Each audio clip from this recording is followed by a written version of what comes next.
Hello, and welcome back to Learn Masters on Exponential Growth. I'm Silvija Seres, my guest is Jennifer Vessels, and this is our third lecture on the topic, which is a chat about tools and tactics of this particular trade. So, Jennifer, welcome back, and maybe I'll ask you if there is some set of basically, how do people get started? What should they do if they want to start creating exponential growth in their own business? Right. So the easiest way to get started is first of all, think about where you can have the greatest value. Where do you see opportunities? Where do you see challenges? Back to the rant. What bugs you today? That's a good starting place of thinking about if I wanted to create something new, if I wanted to change my business, where might I take things? So look for the inefficiencies. Once you have an idea of here's something that could be changed or a way I could make a difference, take a step back and gain what I call peace. Because in order to get from where you are today to that future goal, you need peace of mind, yes. You need peace within your soul because it's going to take a long way to get there, and it does take hard work. And the way I define peace is, firstly, you start with purpose. What is your purpose? Either to solve this problem, it's kind of like the Airbnb example we had, or your purpose may be more strategic, like Jeff Bezos' purpose to really change the way people access and interact with items that they need. So define your purpose. Be very clear on that. Secondly, is to explore. If you believe that the inefficiency that is in front of you is how to most effectively navigate the various transportation system across Oslo, if you believe that is the problem, explore that. Are you the only person having that challenge? Talk to others. Explore options. How would somebody else solve that problem? Spend some time learning from the market point of view what's needed and what's possible. Then, when you have a sense that this really is a problem, I have some ideas on how I could solve it, take action. Just do it. It doesn't have to be perfect, but you need something to go back to people and say, that problem we talked about and your ideas, here's something I've kind of cobbled together. Call it a minimum viable product. Here's a thought on how this could be solved. Would you use this? What would you find interesting about it? And begin to build on that action. Because by taking action and doing something, you're proving your passion for solving this problem, and you're beginning to get an opportunity to interface with others and show that you have some ideas. That leads to the C in peace, which is collaboration. Innovation and growth is a team sport. You have to get others involved. And by acting on your ideas, going and sharing with others, they become psychologically connected and want to help you. And through that, you actually reach the final E, which is experience. You get experience in growing. You get experience in trying things new. You get experience in talking about and bringing forth your passion. And you also begin to gain the other side of experience, which is user experience. How do people really interface with this? What is most important? What do they value? And through that experience, you can then define, well, how would I charge somebody for it? What is the thing they value the most? That becomes the business model. Get people to pay for what they value. Based on that experience, you then bring others in that have their own experiences, and then it begins to build 1 + 1 = 3 that leads to that exponential growth. Now, this can all be done through software, on the platform that starts with powerful computer technology from semiconductors through the network, through the software, through the AI, that fertile valley of the platform is there today to really support you as you define your purpose, you explore, you take action, you collaborate, and you gain experience. Very good. So there is this PEACE acronym. If I have made my notes correct, it's about P for purpose, E for experiment, A for action, C for collaboration, and E for experience. Mm-hmm. And Correct. to me, this is a very proactive, very, very practical way of approaching a problem. It's not about overthinking. And I think that's one of the problems we often have. You want to do something, and then because it's so important to you, because it's so strategic, you end up over analyzing, looking for the perfect proof of traction with all the numbers and the perfect plan and the perfect everything. And while you wait looking for the perfect, the world changes once again. So I want to hear you a little bit about this sense of urgency that has to belie the PEACE acronym. It truly, truly is. And I think, to be honest, in Norway, there is much more of a tendency to perfect it and to make it better and to make it fabulous before going anywhere with things. That is completely opposite of the Silicon Valley mentality. The Silicon Valley mentality is, I've got an idea, let's just go do it, let's take action, let's try it. If it fails in a week, fine, I'll come up with a different idea. It's a completely different shift. And I think today, more than ever, it's absolutely critical to act quickly because we have this exponentially faster platform, if you will, the technology and the software and the AI. Things move quickly. And so if you have a view and a passion for fixing an inefficiency, if it's truly an inefficiency, somebody else will have the same. So act now, because others can jump onto that platform and spin it much more quickly. Everything goes at least 500 times faster today than it was in the past. So by the time you get around to perfecting, the market could be taken by others. And so that's critical. And especially if you're trying to really define something that is fixing a known need, that need needs to get fixed quickly. So why not jump in and do it? I think part of it comes to risk taking, being willing to take that risk and get it out there. And that takes time to work your head around. But if you've got a strong passion, what's the worst that could happen? It fails. Then you try again. I think there is this cultural side to that. And I think there might be a higher obstacle in let's say, Norwegian culture than maybe in Silicon Valley culture, with failure, losing face, and admitting that the first attempt wasn't successful. But I think it's really important for people to realize that it's a necessary part of doing something new.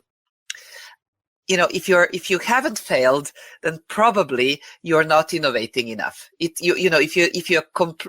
everything went according to the plan, and numbers and customers and everything just got lined up the way you planned it, then it's not an innovation. Exactly. And in many ways, failure is the number one thing people look for in hiring people in Silicon Valley. Where have you failed? Because that's what you learn from. You learn from what doesn't work, you gain experience, and it shows you're willing to do what it takes. I mean, look at Steve Jobs, perfect example. I mean, he was a utter absolute failure at one point in his life. I mean, one of the few people that's been exited at the board level from his own company. But he kept that purpose and he kept the passion, and ultimately was able to come back and build a very different business based upon that. Would Apple be where it is today if it weren't for Steve having been thrown out when he was? Hard to say, but I seriously doubt it. I think that made a big difference in the organization. The other thing that I think is important, so one is the kind of the competence that is required in order for you to be able to take risk, accept that, innovation is failure. I think Churchill had this wonderful quote saying that success in life is nothing but something like stubbornness or persistence in going from failure to failure without loss of enthusiasm. And, I really think you have to accept, but the other thing is that it's through failure that we learn, that our Absolutely. understanding of the world changes. And that's what you need if you're going to innovate. The other big showstopper for innovation and exponential growth, Jennifer, that I see in people is complacency. This is good enough for me. Why mess with it if it works? I have more than enough work to do. And if it's a problem that really can be placed in several, if it's a monkey that could be on several people's shoulders, they will try to push the monkey around. And so how do we create this ownership of the problem? So I believe it's a big problem, but I also want you, Mr. Customer, to understand that you need to get going on this today. Yeah. Complacency. Complacency is probably one of the biggest challenges I see in the Norwegian society and culture. And in all due respect, I mean, things are pretty darn good here. So I can understand that if you grow up in Norway and this is the way things operate, there is a tendency to fall back into that. It's all good. The best way to break out of that, though, I believe, is to recognize where could things be better. I mean, there's always something that can be improved, and to have the confidence in oneself that I can make a change. I can bring about a different way of doing things. So build your own confidence that you can make a difference. And if you're truly passionate about solving a problem, bringing something new to the world, if you believe that you have that mission in life to build something that is a legacy that will potentially change the world forever, focus on that. Because if your passion and that desire to drive change is greater than that other side of, well, let's just sleep on it and think about it tomorrow, that will break through. Just keep the focus. That's the purpose. Keep the focus and bring others. Identify others that recognize that inefficiency, that share your passion. We all need people around us supporting us to move forward. So identify others to collaborate with, work together as a team to drive forward. And I mean, if I look at Silicon Valley, that's one of the things that I would say defines the Silicon Valley culture is most people that are there came from other places. Something like 94% of people in Silicon Valley were born in another area, either in America or many times in a different country, and actively took a risk and chose to come to Silicon Valley to be with other innovators. It's a community of people working together. So if you are a change agent with a passion in Norway, find others. Build your own community of people that support each other in taking those risks, failing, comparing notes, and driving change. You can't do it alone. It's definitely a team sport. We are talking now politics, but really, you're reminding me of, just because of the title, of a film, a New Zealand film I love called Once We Were Warriors. And sometimes I think that, we should tell that to Norwegians, once you were Vikings, guys. Go west, be explorers that you were, born to be. And even though your country is our country, is one of the most successful and most wealthy and most equal and democratic countries in the world today, we can still have it taken from us by this extreme global polarization and the extreme global forces going on now, both in technology and therefore in society. So I think that there is really no space for complacency, and that we should actually use some of the national DNA that might help us regain this explorative streak. And, from what we talked about now, if I summarize, we talked about this technique to structure a project, to get started in practice with the project. Yeah. And then we talked about some personality traits almost that are required. And one of them was risk-taking.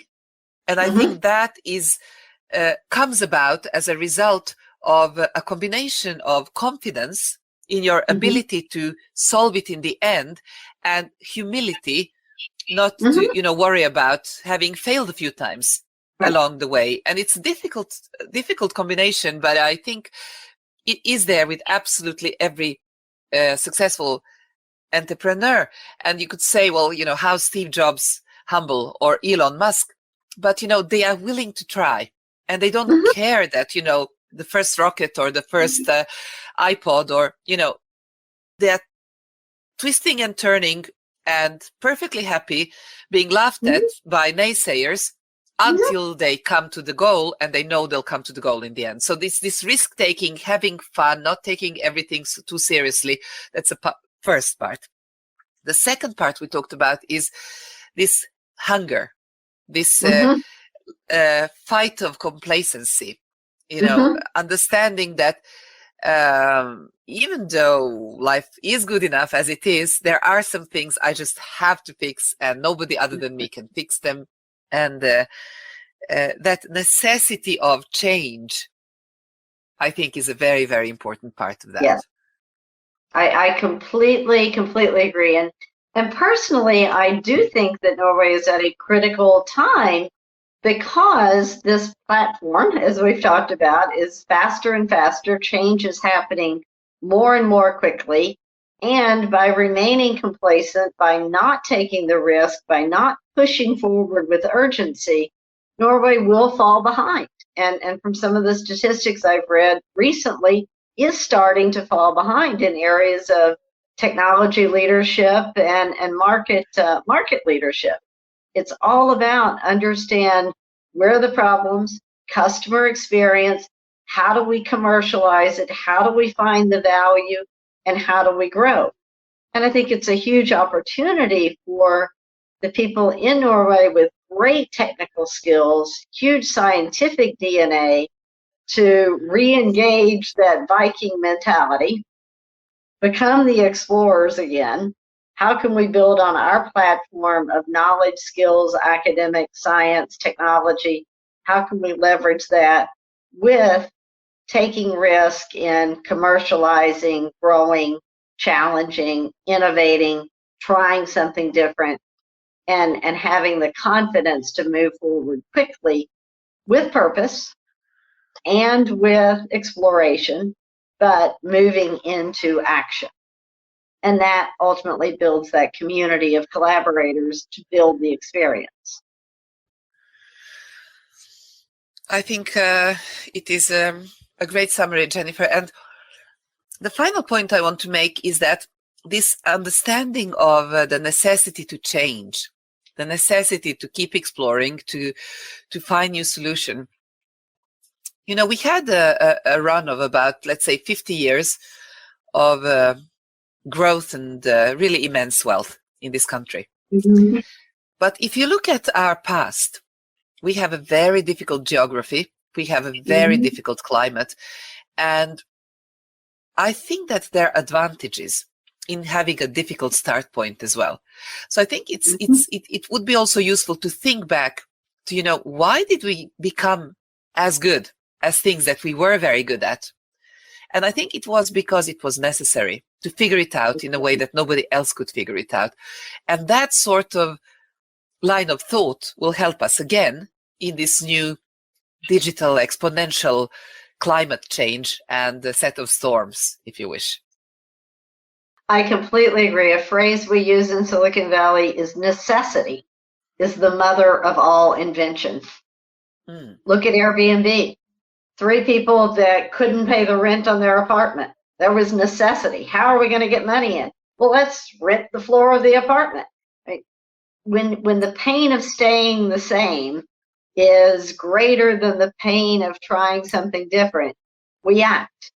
And so I think for individuals that have an idea, look at it. Where is their pain? Where are people finding challenges?